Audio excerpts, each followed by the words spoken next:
La stagnation de la population et de l'économie, les guerres de religion et de l'hégémonie européenne font du XVIIe siècle le siècle tragique.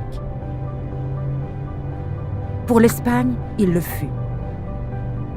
C'est l'époque de sa décadence militaire face à la France dans le continent et de l'Angleterre en mer, mais aussi de sa décomposition interne en raison des sécessions de la Catalogne et du Portugal, contrairement à la littérature en castillan qui vit un moment de splendeur. Pour la Navarre, par contre, c'est une époque de solidité politique et identitaire et la naissance de sa propre historiographie. De l'Amérique arrivent également des transferts d'argent des émigrants après y avoir fait fortune et des chargements de maïs. C'est le siècle du baroque et de l'offensive catholique face au monde protestant, et cela se traduit dans le monde linguistique. Rome promeut l'évangélisation du peuple dans sa propre langue.